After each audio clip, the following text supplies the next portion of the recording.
en puɗɗorima inde geno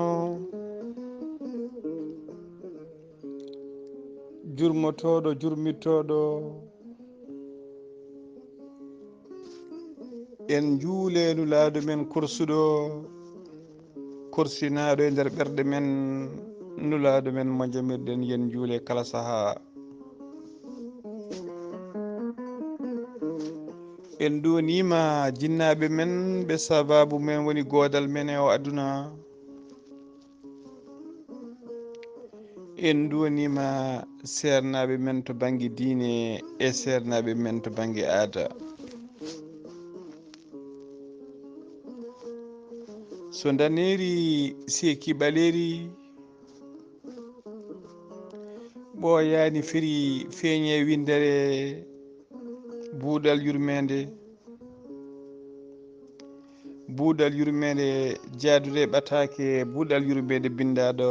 ñande alkamisa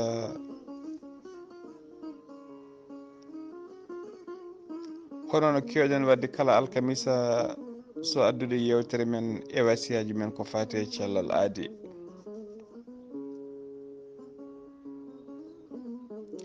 weltare ɓiɓɓe fulɓe andu diine maɗa fedde heblo sukaɓe afrique weltare tv dendagal calcartiri pelle men dendagal to dande men nanete dendagal rendu men jaam Allah waali e mon en donima dendagal mayɓe men e mayɓe julɓe kala mayɓe ɓeyden mbiya yo Allah yurmoɓe yaafoɓe harnaɓe aljanna mayraɓe ɓeyden mbiya yo Allah rokku ɗumen no muñiri yo Allah lomto lomtina ɓe cellani wonɓe cuuɗi cafriɗi e wonɓe galleji ene leeli ala ko mbawani koye mumen e wonduɓe rafiji mumen musidɓe tedduɓe ene mbadda hen ummo jotto kañumen foof en donima Allah ne jogui jaam yo Allah rokku ɗumen jaam e cellal allahumma amin dendagal dumbaɓe ene naggani dumbani ɓuura doole ene udda nder cuuɗi dumbirɗi en ñaguima Allah nde Allah dumbita ɗumen toon toñaɓe ɓe Allah rokka ɗumen dumbitede wadɓe ko booni e toñɓe ɓe foof Allah rokka ɗumen dumbitede Allah wurta ɗumen fewnita ɗumen wurta ɗumen e peewal allahumma amina weltare ɓiɓɓe fulɓe andu diine maɗa fedde heblo sukaɓe afrique weltare tv sikki ala kala ñande alkamisa eɗen keewi addude ɓatake men ko fate cellal aadi nde won noon cellal ko kañum woni afo kala ngaalu neɗɗo so sellani ala foof ko weeli ɗum neɗɗo ko sellani ala ko yiɗɗi so wona gueɗel gotel heɓtude cellal muɗum so neɗɗo sellani kala ko ɓurnuɗa yidde ko ɗum woni ko gajjata saabu en jii so neɗɗo sellani hay ñamde e yarde e welde neɗɗo ronkat musidɓe tedduɓe ɗum noon yo Allah rokku en cellal duumigal so Allah rokki en cellal kadi yo Allah rokku en naftorade cellal ngal rokka en kadi wawde gerde e wawde toppitade cellal ngal weltare ɓiɓɓe fulɓe andu diine maɗa fedde heblo sukaɓe afrique weltare tv e dendagal hettiyankoɓe dande meɗen ko adi musidɓe tedduɓe buuɗal men yurmede mamin dokku on seeɗa ko fati e docteur Djiby Sow no mbiɗen ni e kala saaha nde won noon ɓeɗon waɗoɓe publicité ji e ɓeɗo waɗoɓe sponsor uji e ɓeɗo waɗoɓe communiqué ji musidɓe tedduɓe mbattane mabɓe hakkillaji no fewi ganden kadi donɗen ɓe e kala saaha ganden ko kamɓe jogui jayndeli ɗi ko kamɓe dusata jayndeli ɗi nde won noon jaynde musidɓe tedduɓe ene ñaama ene yara jayndi yanke ko ñamowo ko jarowo ene jogui haajuji ha heewi e kala saaha eɗen uddita radio ji e kala sahaa joom galuuji men ene uddita téléji musidɓe tedduɓe kono radio ji men e téléji men heewi ko judde seeɗa balle seeɗa musidɓe tedduɓe heewani judde balle heewi ko uddude nde won noon radio ma ñammine ma yarne télé ko noon ma ñammine ma yarne courant koko yoɓete impôt koko yoɓete technicien ji koko joɓete matériel e kala sahaa koko addete musidɓe tedduɓe ɗum noon so tawi ala ko natanta nde jaydi walla ala ko natanta o radio walla on télé musidɓe tedduɓe rawata hen ko uddude e kala sahaa eɗen duka eɗen goya wonde en gala émission ngaji e téléji men e radio ji men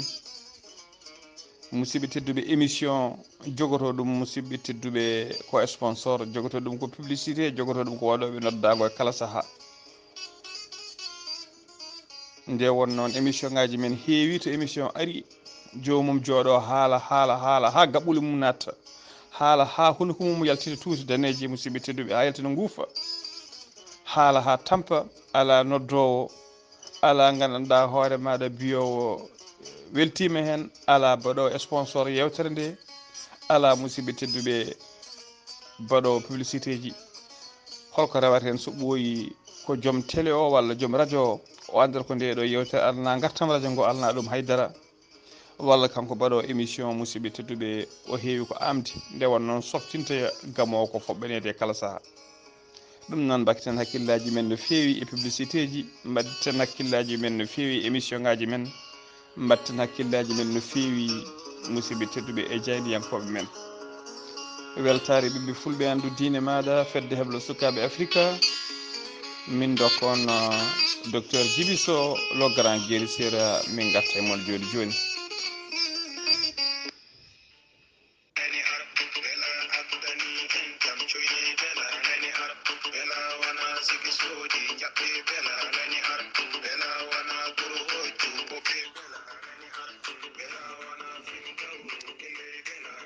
ha yo beela mi nani beela ko ɓatake ummorade e docteur Djiby Sow le grand guérisseur docteur Djiby Sow ko safriyanke ko wittiyanke ko safriyanke safruji fina tawa le grand guérisseur docteur Djiby Sow komo Allah luɓiri hande gandal ha timmi cafrowo ha sella le grand guérisseur docteur Djiby Sow ne safra rafiji kewɗi ɗi jiiɗa cirol omo safra wonduɓe kiste fibrome dogam site rewɓe ronkuɓe sowade rewɓe dartoraɓe kala omo safra wonduɓe hémorroïde wonduɓe tension diabète deedi dogoji deedi musoji deedi guttoji keeceje musoje koyɗe musoje le grand guérisseur docteur Djiby Sow ene yawrani kadi ɓen ustoraɓe goragu e yawɓe yitade koye mumen woni éjaculation précoce le grand guérisseur docteur Djiby Sow docteur Kidira ene andina dendagal kilineɓe mum omo tawe ɗo e nder Nouakchott to leegal Elmina waɗɗani préfecture Elmina waɗɗani kadi Carrefour Buddaha so tawi ari ha nder hakkude Carrefour Buddaha hakkude muɗum e préfecture Elmina caggal musidɓe tedduɓe centre état civil mo Elmina mo namdiɗa étage ñaabina kala ma holle étage mawɗo étage gris bleu ma taw ɗon tableau mawɗo ene winda hen le grand guérisseur docteur Djiby Sow docteur Kidira ganda yettima so tawi kadi aɗon ki famde sifa aɗa yiiɗi andude tigui tigui so tawi ari ha préfecture ɗo walla so tawi a ari ha yettima Carrefour Buddaha walla e ɗin falde e nden falde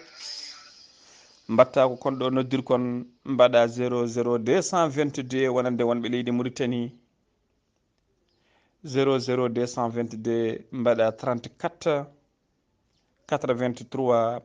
26 83 26 89 aɗa wawi wadde kadi numéro makko leydi Sénégal mbatta ko 00 221 77 244 92 81 so tawi ko yiɗɓe hebdemo to banggue WhatsApp ko numéro makko leydi Mali mbatta ko 00 223 indicatif leydi Mali mbaɗa 70 85 72 47.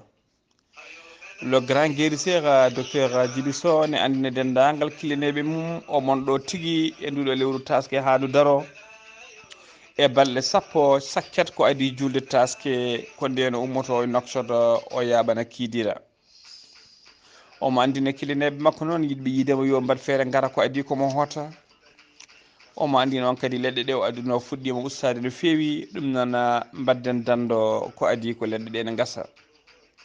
le grand guérisseur docteur Djiby Sow ko laaɓɗo reedu malaɗo wune, omo yawrani kadi ɓen ɓe arsigaji men kippi weddaɓe korte wonduɓe dabaruji. le grand guérisseur so tawi ko rafi poɗɗo opérede mo reedu ma foti sekede, kanko rokkatma ko lekki jara musidɓe tedduɓe, walla rokkuma lekki nelda hoore maɗa joɗoɗa seeɗa jiya rafi o yalta ha laaɓa ha jiira guitema. le grand guérisseur docteur Djiby Sow ne yawrani ɓe rewɓe ronkuɓe sowade e rewɓe dartoraɓe, son jokkodiri joni joni daña tokara makko ha no hannirta ni. le grand guérisseur docteur Djiby Sow ene wi en badden dando faade makko.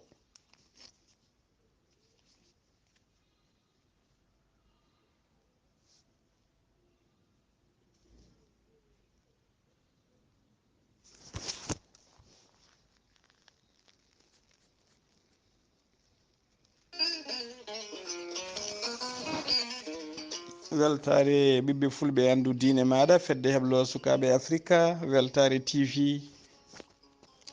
caggal nde min dokki on docteur Djiby Sow le grand guérisseur garten e yewtere men no mbiɗen ni nde wonnoon cellal woni afo kala ngaalu. ɗum noon toppiɗen celle men no feewi. so Allah rokki neɗɗo cellal kadi yo tinno yo toppito cellal muɗum zéro cellal mum ha timma. cellal ma toppite no gurdam toppitirte ni, cellal ma toppite. nde wonno rafiji kewɗi hande ko yimɓe gaddanta koye mumen ɗiɗon rafiji kewɗi hande ko yimɓe ullata e koye mumen ɗin rafiji kewɗi hande musidɓe tedduɓe ko neɗɗo ƴettata kalis mum yaha ha jeere sodana hoore mum on rafi adda e lowa e hoore muɗum. guila musidɓe tedduɓe to banggue no gurduɗen ha ko banggue ko ñamaten ha to banggue jarameji meɗen musidɓe tedduɓe. so tawi neɗɗo ƴetti kalis muɗum musidɓe tedduɓe yeehi ha jeere, walla cuddiɗo mum yeehi ha ceeredi, walla banum debbo walla ɓiyum yeehi ha jeere, eɗen gandi koɓe duggata, eɗen gandi koɓe mbaɗata e ɗiɗo barmeji ko waɗata ɗum ka hanki e barmeji. saabu en jii hande hay kañ ñomoko, hande ñomoko men ko ndematen gara e jeere tawa ñomoko hecco joni joni nanɗo remako. musidɓe tedduɓe gara e jeere tawa ñomoko yorko nanɗo ñomoko men remako, ko ganduɗa to ummi kono ala wona kanko kon ñomoko ɓe jiiɗi sodde ɓe jahata ko sasoyon ne woodi, ene waɗa ñomoko ene winda hen bindi, a anda to fewna a anda no fewnira,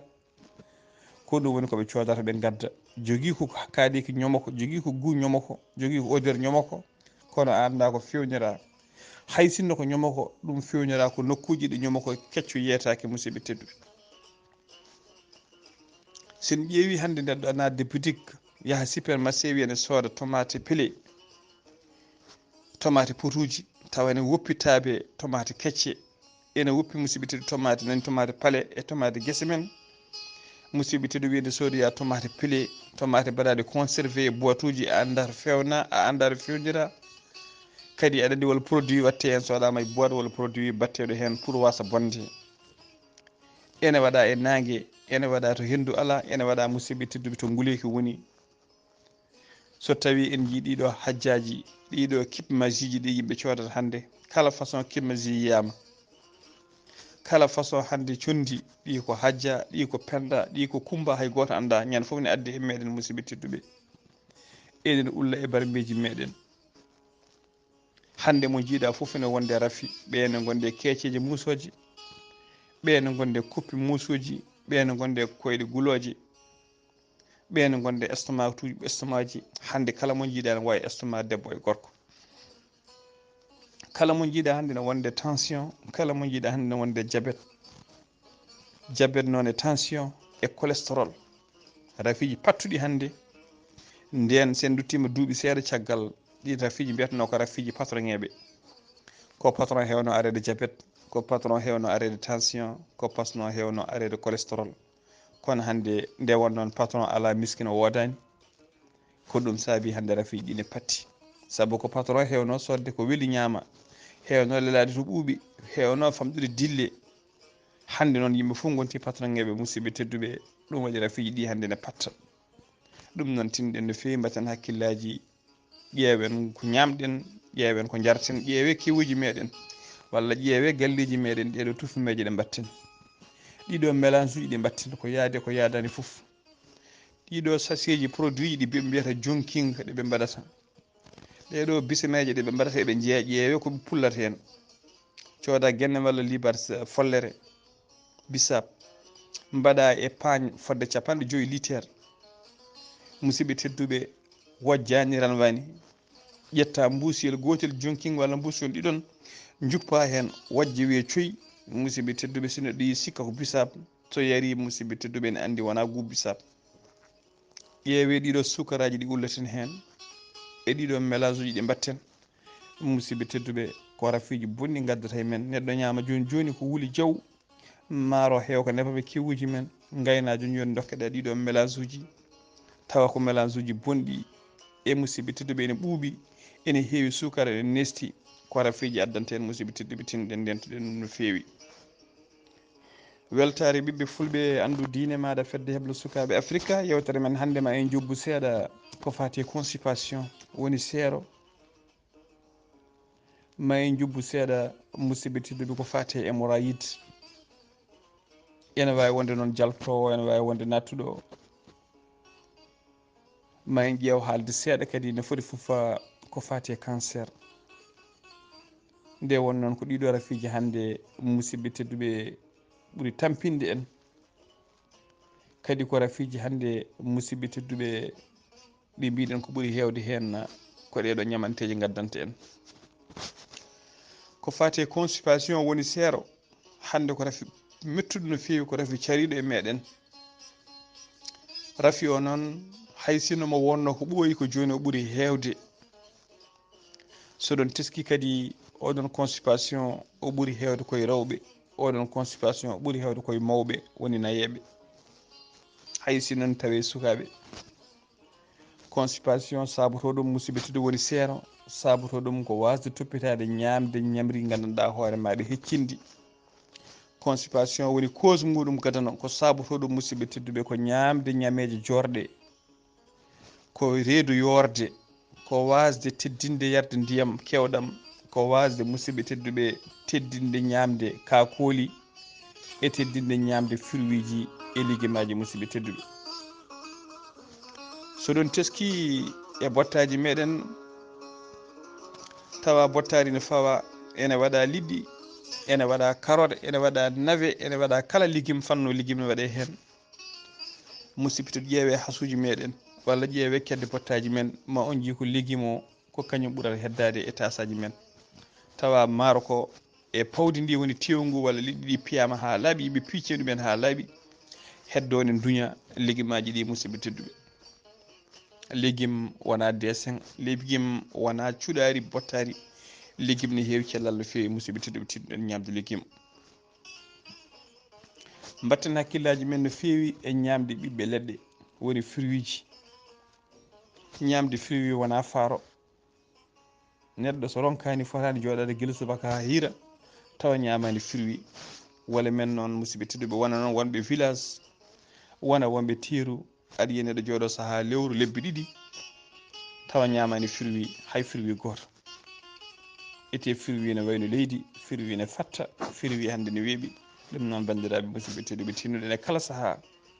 hay si neɗɗo wawa sodde ligguey fruit ñande foof e kala saaha so tawi gandanɗa hoore maɗa holko Allah luɓirma sooda hay soko kiloji ma ɗiɗi fruit mbaɗa e mbusiyel maɗa sa fonnima jippade walla sa fonnima artude galle ma gaddora caggal nde yimɓe ñaami ha gayni pofti ha ɓooyi wona noon hiiɗade nde wona bottari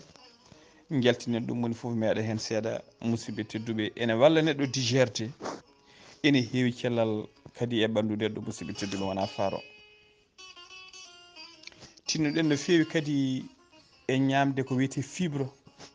fibre noon en tawe e haakoji kaakoli ko wayno salade en, ko wayno haako men ko ñaamaten ko wayno kaakoli goɗɗi ne ngoodi ne mbiye ndunda, kaakoli goɗɗi ne ngoodi ne mbiye épinard, fannuji kaakoji ne mbayno liiti mbatti saksaka ne woodi. musidɓe tedduɓe kala ko wiyete haako e fibre en tawe hen. on fibre noon ne moƴƴi e neɗɗo no feewi, ene moƴƴi e cellal, ene addan neɗɗo yaade dow wuuro hano hannirta ni, ene haɗa seero musidɓe tedduɓe. ɗum noon mbatten hakkillaji men no feewi.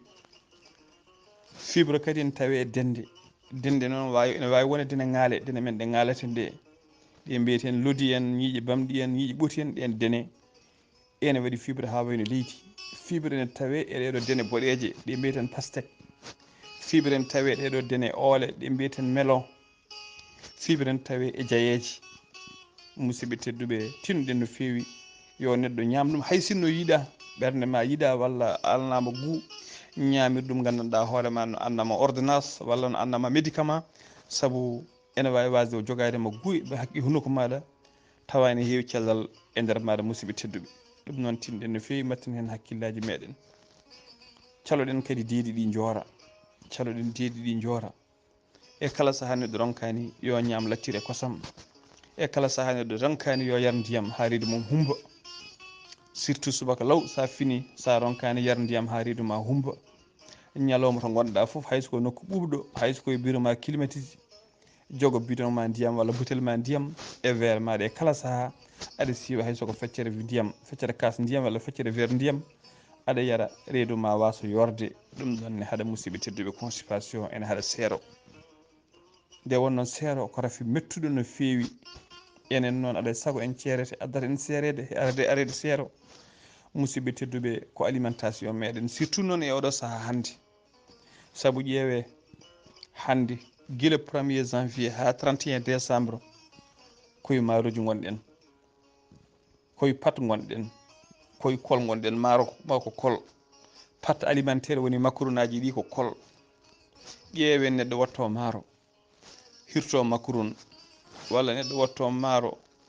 hirto bakal ko maaro. musidɓe tedduɓe jamma e ñalawma koye maaroji gonɗen, jamma e ñalawma koye pat gonɗen. alay saago ɗum ɗon adda men seero. ƴeewe saɗi seeɗa hoddiɓe meɗen walla ƴen ko wayno malinaɓe, haysene ñaama maaro ɓe jogui mbiyata ɗum ko maafe. kamɓe ko maafe, ko fannu maafe ɓe ɓuuri no mbaɗirten hannde ñande fof eɗen change fannu maaroji ni, kamɓene ko noon ɓe changer to fannuji mabɓe maafe.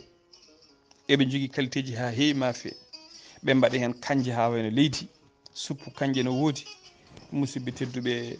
eɓe jogui maafe, haɓe jogui maafe biyeteɗo rendez-vous en bas, woni waɗe basalle ha heewa,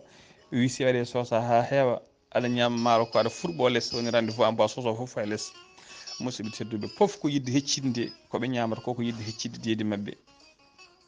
ko ɓuuriɓe kadi wawde toppitade légume walla ko wawi toppitade fruit ala, saabu min mi wonde mabɓe e leydi he, ɓe wonde mabɓe caggal leydi. kala mabɓe mo jiiɗa caggal nde wotti a yiyat papaye biru muɗum, a yiyat pastèque biru muɗum, ko yimɓe ñamoɓe ɓiɓɓe leɗɗe no feewi no feewi no feewi no feewi. nde wonno eɗum heewi fayida surtout noon onon wonɓe Afrique central. papaye ne wayno leydi hannde kam hay nder guure men papaye ne woodi. mbatten hakkillaji men e papaye. papaye ko hunde wande fayida no feewi, ko hunde haɗore gandanɗa hoore maɗa seero. papaye kadi ne waɗi gabbe, sa welama gabbe ɗe ne kaaɗi, sa ƴakkiti papaye o e gabbe ɗe ene wara dendagal ko wiyete microbe aji e dendagal ko wiyete verruji, woni teñaji tawateɗi nder reedu neɗɗo, e ɗum wara ha laaɓa. birem lefi papaye kadi ene safra hay paludisme, so tawi a fasni ɗum aɗa birem lefi ɗi, a itti birem lefi kecci ɗi e birem lefi mbaɗi no ɗasɗuɗi seeɗa ooli ɗini a rendini a fasni ha e fasi, a yari ko wayno rafi en paludisme en pawle jamma e rafiji kewɗi goɗɗi gonɗe maɗa ma iw ha laaɓa. ɗum noon papaye ko hunde wande fayida, ene tawe men hannde to men to. so tawi aɗa yiide papaye, sa yeehi to leydi Sénégal hannde en jiino guesa ñanden ha wayno leydi papaye. hannde nder leydi Mauritanie sa yeehi sata guurel cooga to guesa Saydou Baran ma yi toon papaye ha wayno leydi. e yoga e galleji kadi hannde e yoga e jardin ngaji papaye ne filti hen, haysono yimɓeɓe gona anduɓe ɗum no feewi. ɗum noon tinɗen no feewi mbatten hakkillaji men e papaye, mbatten hakkille men e dene, mbatten hakkille men musidɓe tedduɓe e kala ko waɗi fibre. battinen hakkillaji men, batten hakkillaji men e fruit e légume ko hunde heccitinode gandanɗa hoore maɗa reedu. caloɗen deedi ɗi joora, caloɗen gandanɗa hoore maɗa arede constipation woni seero. neɗɗo noon wiyete arama seero wona joɗade ñalawma kurɗo yahani dow wuuro woni arede seero. neɗɗo woni arede seero ko jooɗa sa yankay a yahata laabi tati e nder yontere, a yahata laabi tati dow wuuro, firti ko seero gonduɗa. so tawi tan ko jeyɗa laabi tati, waɗi yimɓe eɗen gandi waɗi yimɓe eɗen jooɗo yontere jahani dow wuuro hay lawol gotol. woni yimɓe eɗen jooɗo lewru taw ko laabi ɗiɗi jeehi dow wuuro. woni yimɓe eɗen jooɗo musidɓe tedduɓe saaha jaaha jiiɗa yaade taara dow wuuro, so jeehi musidɓe tedduɓe otta ha tampa taw haydara yaltata. woni yimɓe ni tuyataki ni yaade dow wuuro. ɗum noon ko seero bongo bongo musidɓe tedduɓe. neɗɗo noon sa wawi salade seero nde ɓuuri webde e safrude seero. so tawi noon kadi ɗum are maɗa rento mbiɗen ɗeɗo ñamanteje ko wayno maaroji jurɗi en, ko wayno macaronuji en, ko wayno biskitaji, ɗeɗo gueɗe rento ɗum teddina yarde ndiyam ha reeduma heewa, teddina ñamde ɓiɓɓe leɗɗe, teddina ñamde kakoli, teddina ñamde ko hecciɗi, teddina kadi ko wiyete musidɓe tedduɓe condition physique woni sport. sport kadi ko hunde moƴƴere en neɗɗo. sport ko hunde haɗore constipation, sport kadi ko hunde gandanɗa hoore maɗa waɗore ha constipation gasa e neɗɗo.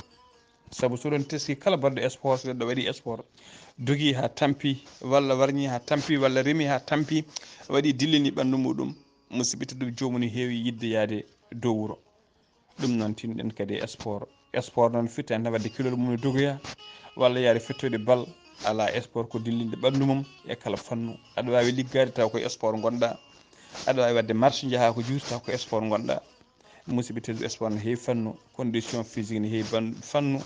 tinnoɗen kadi tiddinen sport. batten hakkillaji men kadi no fewi e to banggue alimentation, saabu en heewi to garɗen e galleji tawa o ɓeɗo nayeɓe ne gone walla oɗo nayejo ne wone galle, tawa guelɗo bebbeyel walla ɗiɗo bebbeji muynoɓe walla entaɓe ne gone galle, tawa enen poopa ko bottari ndi ko gotiri, hirande nde ko watere. musidɓe tedduɓe ala ɗum moƴƴani. cukalel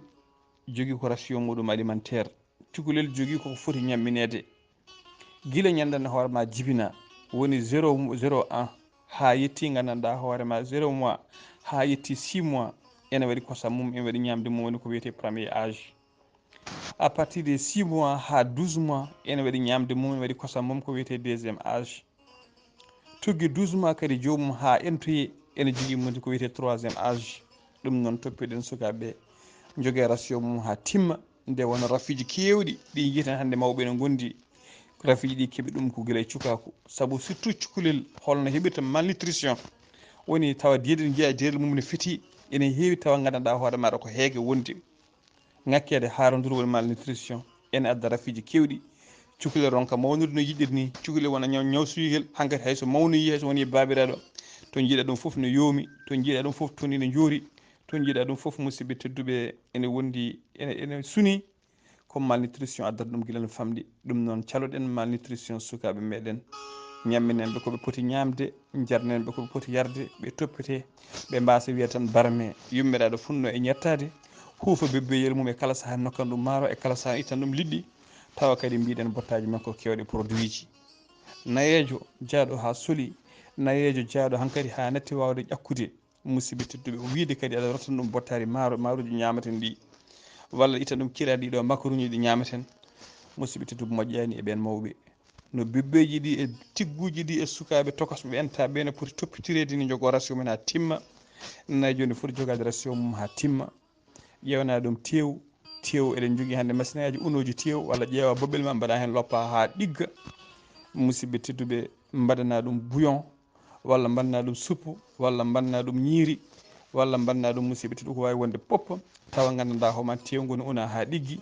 walla liɗɗi ɗi una ha ɗiggi, mbanna ɗum bouillon, musidɓe tedduɓe pewnana ɗum tawa ala nebam, heewani lamɗam, ala kirmasi, ala haydara, ɓadina mawɗo maɗa jooɗo ɓaggo, aɗa toppito aɗa ñammin ɗum, musidɓe tedduɓe aɗa yewtida e mum, aɗa ñammin ɗum. saɗa tawi aɗa yiiɗi mawɗo ma juuta balɗe, tawi aɗa yiiɗi mawɗo ma sella. nde wonnon constipation ene booni, kono kadi ɓuuri bonde koye ɓeeɗo mawɓe musidɓe tedduɓe. ɗum noon tinɗen no fewi ɗiɗo alimentation tinɗen no feewi e sukaɓe ɓe, tinɗen no feewi e ɓeeɗo mawɓe, tinɗen no feewi e ñamde ko waɗi fibre, tinɗen no feewi e teddinde ɓiɓɓe leɗɗe, tinɗen no feewi e ñamde légume aji. Eɗen ndema légume aji hannde guri men mbaɗi légume aji machallah ceeɗu e dabbunde fof eɗen keɓa. ɗum noon mbatten hakkillaji men no feewi, cellen Allah dande en musidɓe tedduɓe e oɗon constipation. Constipation ene adda hémorroïde. Hémorroïde ko rafi kamniɗo, ko rafi mettuɗo. Hémorroïde noon wawi wonde jaltuɗo, ene wawi wonde nattuɗo. Hémorroïde noon jaltuɗo ɓuuri musde saabu o wawa joɗade. Constipation noon musidɓe tedduɓe ene saabo hémorroïde, saabu kala mo constipation duumi e muɗum jomum ne heewi arede hémorroïde. Saabu constipation arata maɗa jiiɗa yaade dow wuuro gona e ottude, gona e forsude, donka ha caggal ma yalta, wona hémorroïde jaltuɗo musidɓe tedduɓe. ɗum noon tinɗen no feewi caloɗen constipation, tinɗen no feewi caloɗen gandanɗa hoore maɗa deeɗi ɗi joora, caloɗen ɗiɗon hémorroïde. So neɗɗo fayi hémorroïde ara e muɗum